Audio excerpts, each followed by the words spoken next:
I am super excited for this episode. We've got I'm dare to say, good friend, Reg Joseph. Absolutely. You betcha, from Health Cities. You and I talked back in 2019, pre-pandemic. Little did we know at that time where the world was going to go 4 or 5 months later. But, you guys were a very big proponent for the show. You were really enthusiastic about what we were doing, about telling Alberta's story. And I have to thank you guys at Health Cities for what you guys did, supporting us at that time. It was absolutely amazing. And so thank you so much for that. So we're excited to have you back here. And I think Health Cities has changed a lot since then. A lot has happened. The world has changed. Reg, tell us a little bit how you've been doing. Well, thanks, Bryce. It's a real pleasure to be back. And I think the feeling is mutual. We were just kicking off as well, Bryce. And so some of the attention that Alberta Impact has brought to Health Cities and some of the work that we're doing, and not just what Health Cities is doing, but what the community is doing around health and health innovation in Alberta. You brought a spotlight to it. So very mutual. And we're glad to be back here, Bryce, and give us an opportunity to catch up again. So. Absolutely. And some of those organizations that we spotlighted with Health Cities in partnership with you guys have gone on to do some amazing wonderful things. And the companies have tenfolded, sold, and moved on into bigger and better things even from then. And and you guys were at the foundation of a lot of that as well. Absolutely, yeah. So, and we've seen a lot of change, and as you alluded to, Bryce, when we first engaged, we've gone through a whole pandemic cycle, world-changing pandemic something cycle that we haven't seen in a century. Yeah, and that has definitely changed healthcare. Yeah, on a couple of fronts. On the one front, on the positive side, we've really seen an aptitude for change, and all across the nation, we've seen healthcare systems nimbly changing and adapting to the circumstances. Yeah. Virtual care, which was something that was sort of in the background. People knew that we had the capability and capacity to do so. It just exploded forward. So much adoption for the platform. Just came through, and we said, okay, we now have to do this. Yeah. We have to provide care. Yeah. And we can't do it many times in person. So how do we do this? Just building on efficiency. And I think, look, it was really innovation mindset from our clinicians, our physicians, nurses, and other allied healthcare professionals, but also our system to be able to accommodate that. And we honestly surprised me. We turned on a dime to be able to offer that. And so now we've proven to ourselves we can do this. We can turn on a dime. We can drive innovation into the system when we need to. Now, how do we get systematic about that? How do we start looking at, how do we start looking at some of those changes we made, some of those changes we could make going forward to transform our healthcare system? On the downside, from the pandemic, we also saw where our health system has challenges, has some holes, has some gaps. And not just us. I mean, the whole world. The whole world discovered that they had holes too. Yeah. And so now some of those challenges have been exposed. It's great because I think we have proven to ourselves we have both the capability and the capacity to be able to make those changes. So let's bring it on. I think we've got a health system now that is not only as built-in resilience, but is also now looking towards the future as to where we can go, how can we do things differently, how can we tap into some of our innovators right here in Alberta to help bring about those changes. And some of those are the innovators that you talked about, Bryce. Meadow AI being a great example of that, local Edmonton-based company. Artificial intelligence tied in with healthcare, doing wonderful things. They've released now new products. They've merged with another company that's brought investment into Alberta.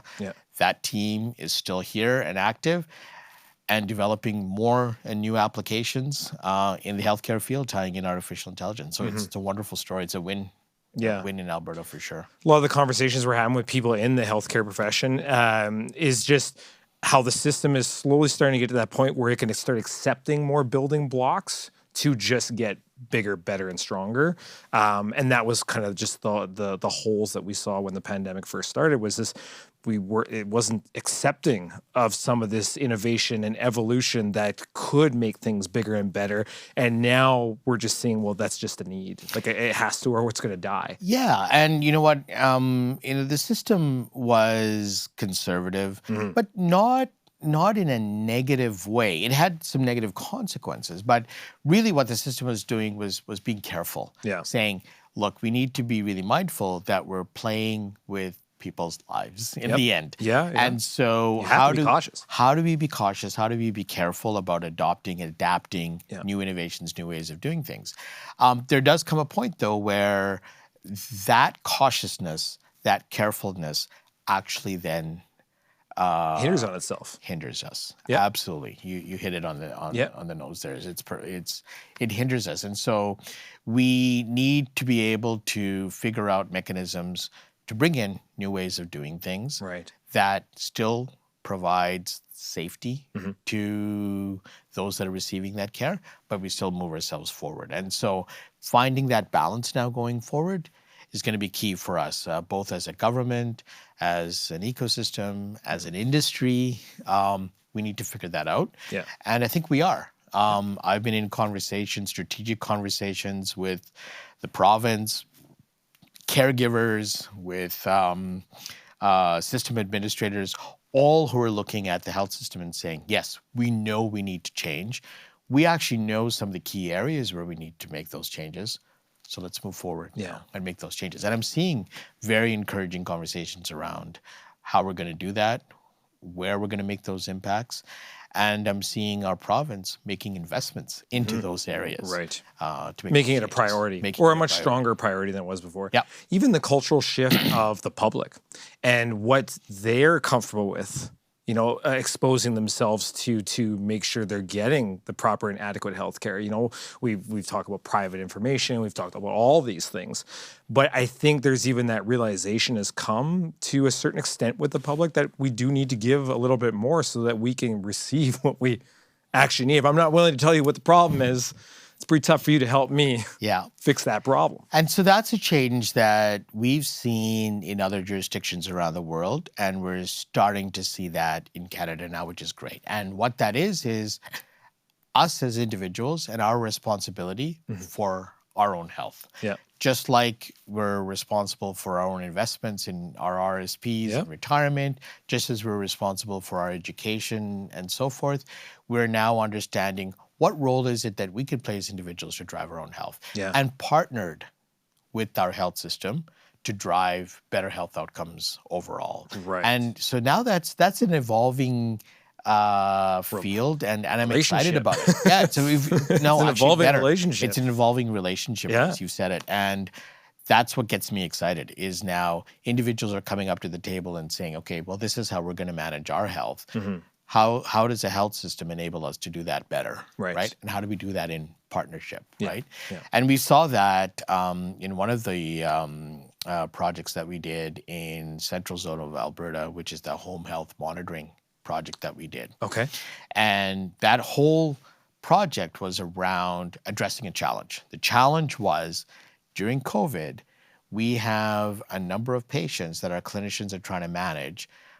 They usually come in for appointments. And some of these appointments are short, 5-minute appointments. They're good appointments, but they're 5-minute appointments where you do basic biometrics. Let's check your height, weight, blood pressure, maybe your oxygenation levels, a few things like that, just to make sure that we're managing you well and seeing if you need to make any modifications to that.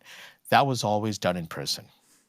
During COVID now, with the home health monitoring project that we deployed, that was done remotely. Yeah. And patients really took to it. Not only did we see patients adopt the technology and monitor themselves, send that data in, but we also heard back from the patients to say, hey, because we're monitoring ourselves, we actually understand Oh, man. our chronic conditions far better than we did before. Yeah. And not only did we hear that from the patients, what got us excited is nurses who are really the backbone of our healthcare system. We heard from the nurses how excited they were to have an elevated conversation with their patients, where the patients are coming back and saying, hey, I'm monitoring myself here and here and here. I think I need to make these changes.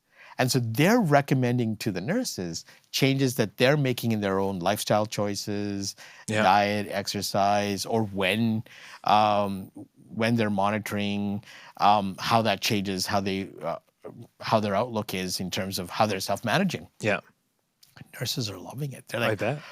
oh, now we can have this conversation. And so instead of us prescribing to the patient saying, look, we really recommend you look at doing things this way or that way, the patients are coming back and saying, hey, we think we should be doing this, this, and this. And the nurses are like, yes. Yeah. Yes, please. Well, it's like the blood test, like the blood sugar test, where it's like you eat a donut and you stick your finger like, whoa, look at my You can spike. see the results right away. You see the results, Right. And when you can see that firsthand as opposed to just being told, Yep.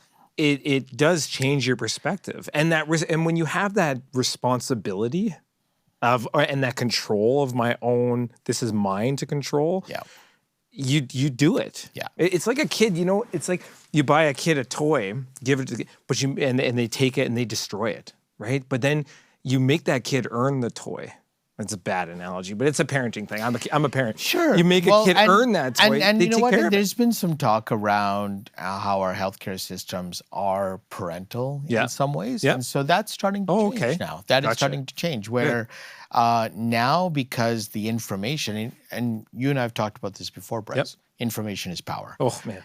Now, when that information is in the hands of our individuals that are managing their healthcare, they better understand. And so now, I mean, that's what our health system actually does want. We want engaged individuals who are actively managing their healthcare.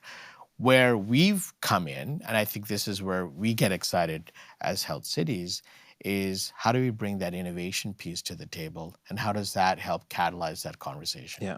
And so some of these projects that we've deployed, whether it's partnering with MeadoAI on remote-based diagnostic imaging, home monitoring, virtual care, all of these different facets are starting to enable that sort of maturity in how we look at healthcare and how we look at that relationship between healthcare providers, the system, and individuals. Yeah. And it's really starting to evolve. And it's actually a fun time to be talking about healthcare. That's awesome. In Alberta. Yeah. Right. When you see that maturity go from the patient to the implementer of whatever it is that they're applying for, and then the creators, the innovators, and that maturity there, the understanding, information is power, the understanding of knowing what's needed out there and what's the most efficient way to get there, and delivery systems and everything is super, super cool. And, the other thing that I find interesting around this too is that, we can get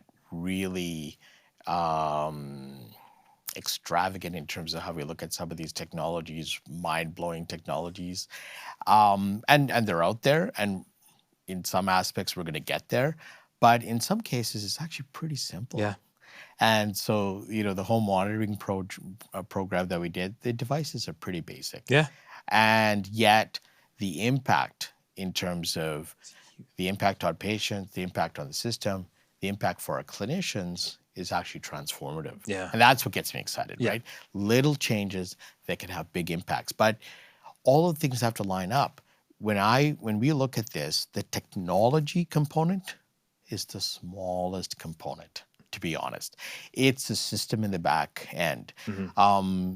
None of the projects that we've successfully deployed, none of them would have been successful without our nurses. Right. And that's where I really want to give the frontline kudos staff and a recognition to the power of our clinicians in the field, frontline staff, but really our nurses in terms of all of those projects were successful because nurses understood what needed to change from a systems perspective, from a clinical perspective, from a patient perspective, they're at the hub. Yeah.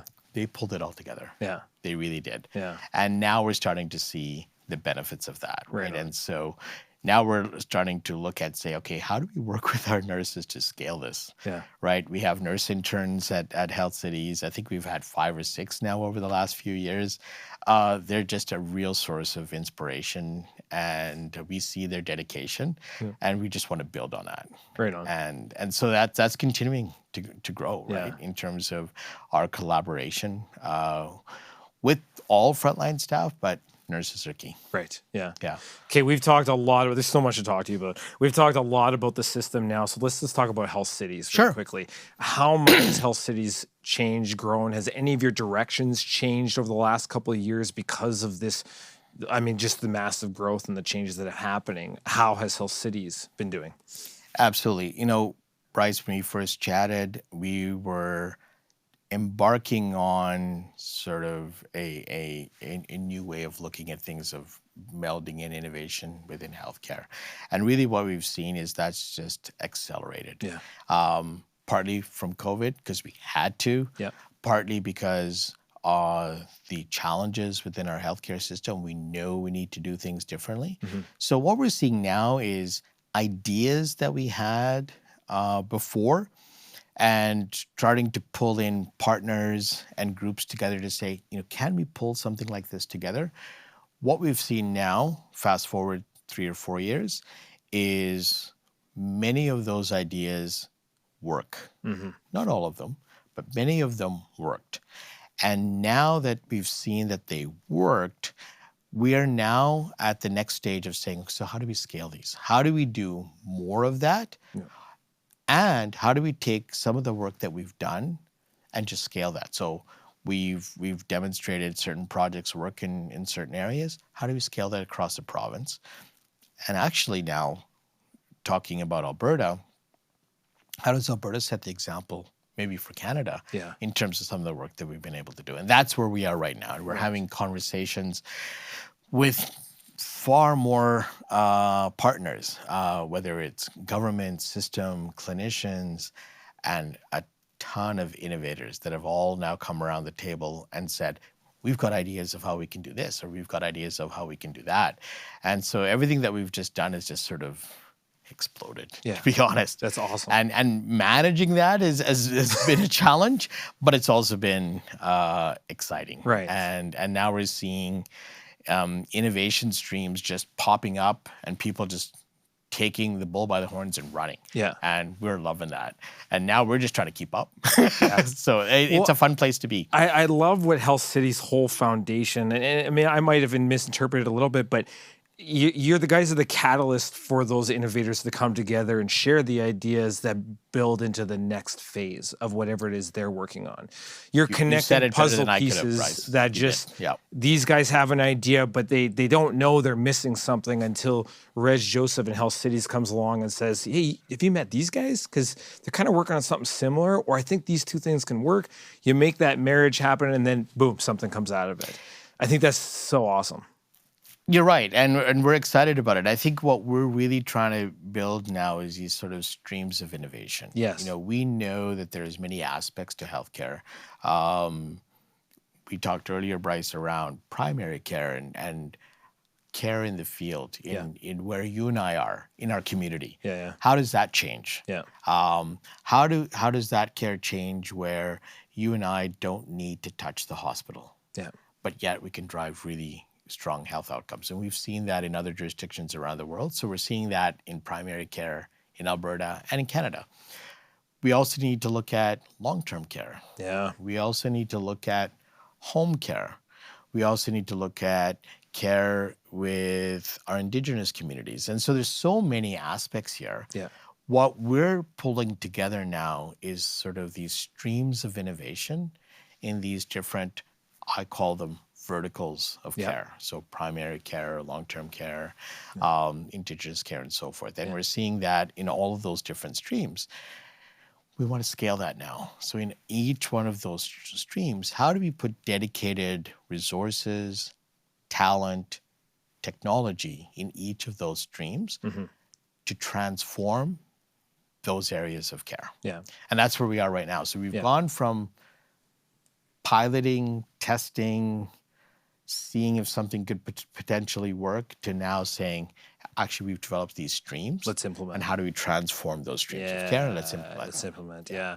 So now Health Cities has gotten international recognition in both directions. You guys went on a recent, a few months ago, I think now. Yep. But you guys went to Denmark. Tell me a little bit about what that was all about, because I think that's a really unique thing. Okay, now we're sharing our ideas, not just from within our province and country, but now we're sharing it out in the world, and they're interested.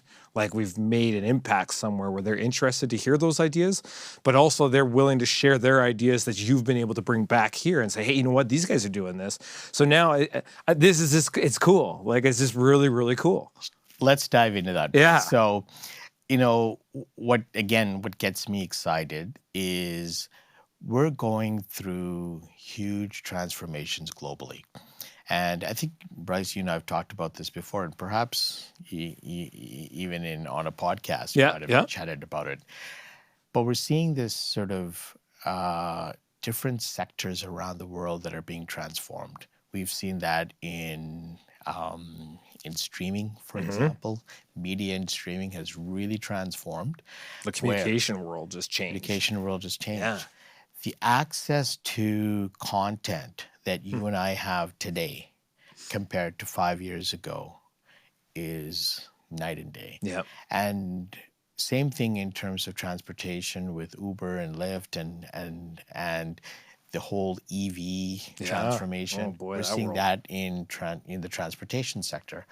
What we're seeing, though, in these themes of transformation is democratization of access. That's what we're really seeing. Yeah. So when I talk about streaming and content, interesting content that's from around the world that you and I might need to know someone in that field who runs a small theater somewhere, they would have access, and that's how we would have to get that content. Yeah. No. Now you guys can just go online and stream it. And so that's what's great. It's democratization. Well, that's happening in health. Mm-hmm. And that democratization of healthcare is happening around the world. And so we're seeing around the world now, we're all sort of poking our heads up and saying, hey, what are they doing over there? And are there lessons that we can adopt from what they're doing? And they're looking at us in Canada and Alberta and saying, what are you guys doing? Same question. That seems pretty interesting. Yeah. So what we're starting to see now is that sort of global health transformation. And Canada and Alberta, we're part of that. And so that's exciting. And so some of the work we're doing here is interesting other folks. Definitely work that they're doing there is interesting us. And so, doing a trip to a country like Denmark to share those ideas and models of care is exactly what we've done there. And so now we've connected up system to system, government to government, innovators to innovators. Yeah. And that's great. And so now that's just sort of... The door's open. The door is open. Was there anything that surprised you? I feel like sometimes we get into our own little world. Yep. And we're like, oh, woe is us. But then you find out, oh no, those guys got the same problem. Yeah, no, we're I'm not really unique. glad you brought that up because that was a bit of an eye-opener for me. So Denmark, tiny country. Yeah. Just under 6 million people. They have a national healthcare system. We don't really have that in Canada. We have provincial healthcare systems, right? Yeah. With the federal government having some influence for sure, but it's a provincial healthcare system. The Danish system is a national healthcare system, so they provide healthcare nationally. Right. So going there, I had this presumption that it is a much stronger public system, that their physicians, for example, would be government salary paid physicians. Gotcha. Understanding our systems in Canada, where most of our physicians are private corps that are fee for service. Right? So when we were talking about the transformations that Denmark did, particularly in primary care, which got me really interested, Denmark realized that hospital-based care, or acute care, as we tend to call it, is just too expensive and doesn't provide the results that we need. So 40 years ago, and this is sort of the glacial space of healthcare, right? 40 years ago, Denmark said, we need to focus on community care. We call that primary care. How do we provide care in the community that's outside of the hospital to drive better health outcomes? Right. So 40 years ago, they embarked on this. In that 40 years, they have actually transformed their healthcare system where they have reduced the number of hospital beds by 75%. Holy. 75%. That's 75% more people not going into a hospital. Correct. They're staying home. Absolutely. They're staying Yeah. in community. And still getting the care that they And still need. getting the care that they need in their community, Right. without touching the hospital. And so that was great. And I said, well, that's wonderful. And let's learn about that. And how do we, make some of those moves into primary care here in Alberta? But my presumption was that they had these salary paid physicians. It's easier to motivate those physicians to change their practices and so forth. And they said, oh no, we're just like Alberta. We have fee for service. And I said, we were actually all shocked. Yeah. All of us, they were shocked. And so, well, how did you do that? And I said, okay, well, then they talked about, how they worked with the clinicians and how they started bringing in policy changes and so forth. And so for me, sometimes you go to these other jurisdictions and you say, okay, it's really, really neat. And there's some neat models there, but they don't transfer well to Canada because we have a different system. It's not necessarily It's not that different. And Yeah. so we were actually energized by that because we could look at that and say, you know what, actually, it's not that different. So maybe we can actually... We can do this too. We can do this too. Yeah. And what's great about that is we've had a couple of trips. So I was on this trip. I was Minister Glubish from Ministry of Technology and Innovation was there. But there was a trip a few months ago where Minister Copping was there. Okay.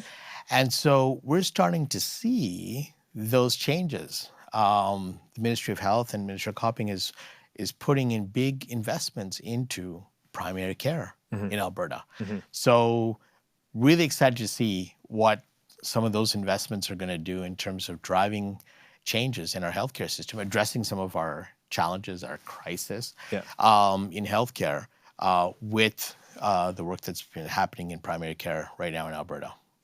So from Health City's perspective, what is your guys' role in bringing that information or these realizations? And you're boots on the ground, essentially. You're going out into these communities, you're seeing these challenges, and then you're seeing the solutions that could potentially be brought to those challenges. What is your role as Health Cities to go and educate government officials in these are some solutions, these are some challenges, we're seeing it on the ground, I need to educate you as a politician on this to regulate your policy or regulate your platform to address this? Yeah, I don't know if it's education as much, Bryce, as it's sort of getting out there and sort of proving it, right? And so looking at some of those models and saying, okay, we get it. Primary care is important. That's how we're going to drive some aspects of improving healthcare systems. So we go out now and work with primary care. We work with our PCNs, our primary care networks, and we work with those clinicians and those administrators to say, okay, how can we improve care? What are the challenges that you're trying to address? How do we do that here? So we prove it out and we create models. And then it's those models that we come back to the system administrators, governments, and say, we've deployed this model. This is what we've been able to find. And this is what works. This is what doesn't. This is where we think we can do things more effectively, more efficiently. This is where we think it actually doesn't work so well. How do we take those learnings now and scale them? So I don't know whether it's an education process, but it's really more around like a recommendation? Yeah, more around demonstrating. Okay. Here's how we've been able to, at a small scale, demonstrate how these pieces work. How do we work now with government policymakers, systems, Yeah. to say, okay, how do we now scale that in? And so that's what we're working now. Is we're starting to say, okay, can we create innovation sites around Alberta? Right. Whether it's in primary care or even in other areas like long-term care and home care. How do we create innovation sites around the province to take more of these ideas that we've developed and create more examples? But then also, how do we take those examples that work and scale them? Yeah. And that's where we are right now. Yeah. Well, and you wrote the book on those examples that worked, because you've taken it from a testing ground to a completion phase and said, okay, like this works. It saved us this much, made us this much more efficient, saved us this much more money. Look at our patients are better off, and so on and so forth. And then you're just presenting that, saying like, here, like, yeah, and there's the information. Do with it what you will. Now, honestly, I think it's a step further than that. Okay, good. It's less than, it's not about us just presenting and saying, okay, well, what are you going to do? Yeah. Now it's around saying, okay, we presented this.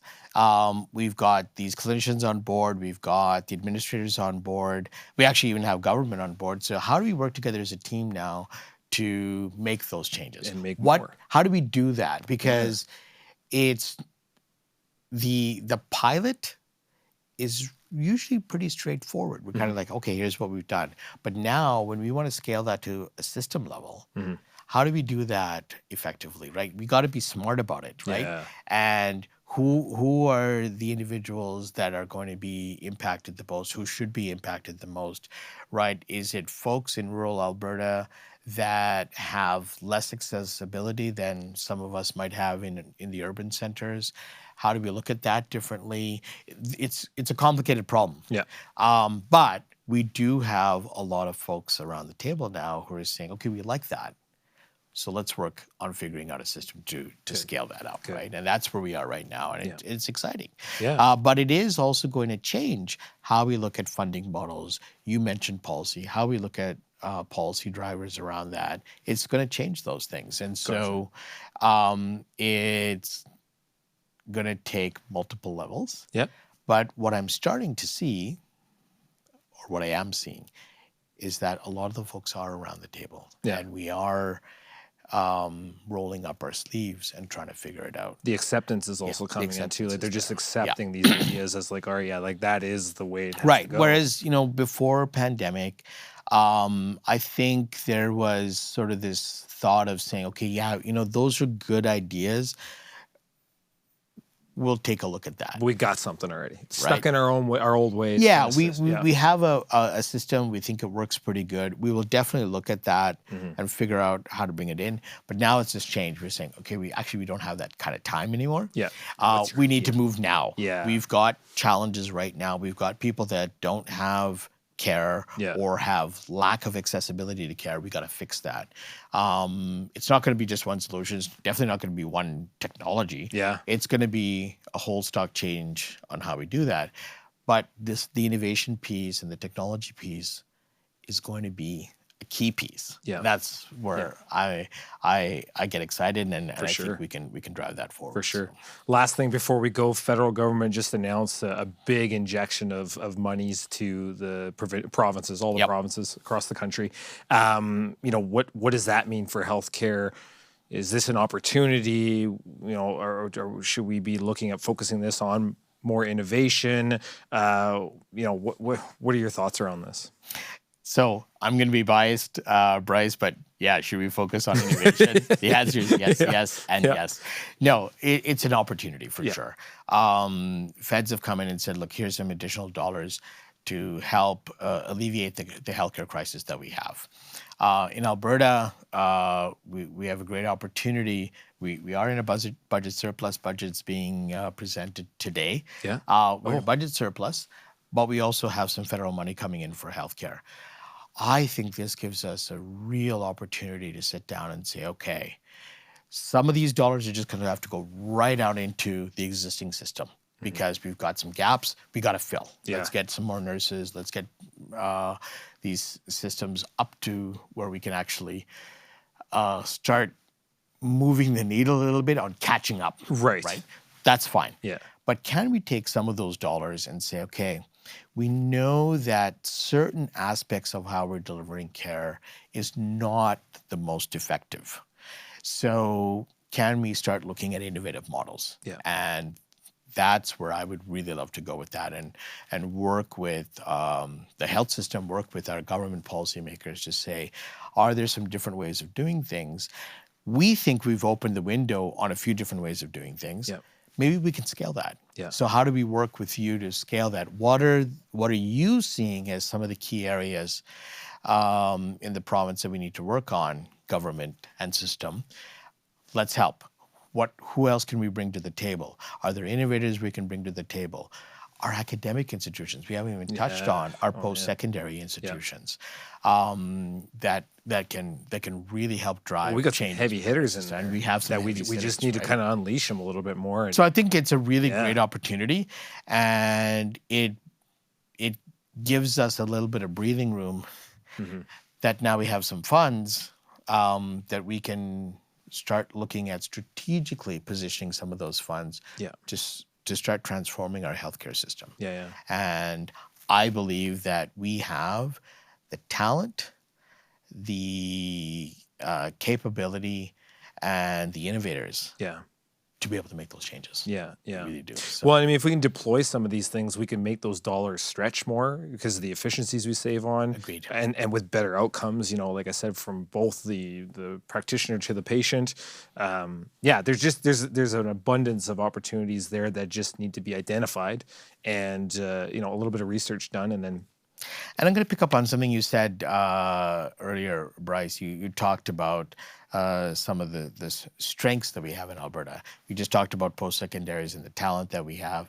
We, you know, as much as sometimes we are frustrated with our health systems in Alberta, many other jurisdictions in Canada look to Alberta and say, geez, you have some of the really key building blocks. You have one health authority for 4.5 million people. You have primary care networks that are a really interesting model. You have these post-secondary institutions that are excelling in healthcare. How do we bring all of that together to create a new model of care here in Alberta? But could that model of care actually be a model for Canada? I think we're positioned, honestly, Bryce, in Alberta to make some of those interesting transformations that could have an impact across the country and maybe even beyond. You know, I agree 100%. And because of the conversations I've had with other healthcare leaders outside of our province, like we always focus on Alberta because this is our home, right? But we don't hear about some of the problems BC's happening, Saskatchewan's having, Manitoba, you know, Ontario, so on and so forth, right? But even we had Alan Doucet on the show with Canadian Healthcare Canadian College of Healthcare. And he even gave Alberta props on just, man, like when the pandemic hit, like you guys were on it. And, you know, and like a lot of other provinces struggled, but you guys were really on it. And, you know, he attested a lot of that to those frontline healthcare workers. I mean, they jumped to the call, They really did. You know, they went through a lot of struggles to pull together what we were able to pull off, and they definitely need that shout out and that kudos, and you know, some would argue more, but you're right. Like we have strengths here in Alberta, and I think sometimes we're trudging through the mud a little bit. We do it the hard way a little bit, but the things that Health Cities is bringing forward and our innovators are bringing forward are hopefully trying to alleviate the drag of mud. Like we're able to get free and move a little bit, greasing the wheels. You know, innovation greases the wheels to make things run more efficiently, more effective, and lead to, all we care about is the better outcome at the end. We do. Yeah. But I'm seeing that new perspective, and I'm seeing that from multiple angles. From our innovators, from our healthcare professionals, from our governments, from our administrators. I'm seeing it. And so I think we're on the precipice of something really exciting. Something that I haven't seen before in terms of all of these different groups coming together and saying, I think we can forward in a different way here. And I think there's some changes we can make. And it's really exciting to see that. Yeah. So Right on. Reg, thank you so much for coming and joining us today and telling us all of them how Cities is doing, how you guys have been doing, and what you guys are doing. I'm glad to hear that there's growth happening. I'm glad to hear that things are going in the right direction for you guys. And clearly we see it. Like we've talked about those people that you guys have touched having successes. So thanks for everything you guys are doing. Keep it up. And I'm sure we're going to talk again with you very soon. absolutely. Always a pleasure to be here, Bryce. Gotcha. Thank Good you. stuff.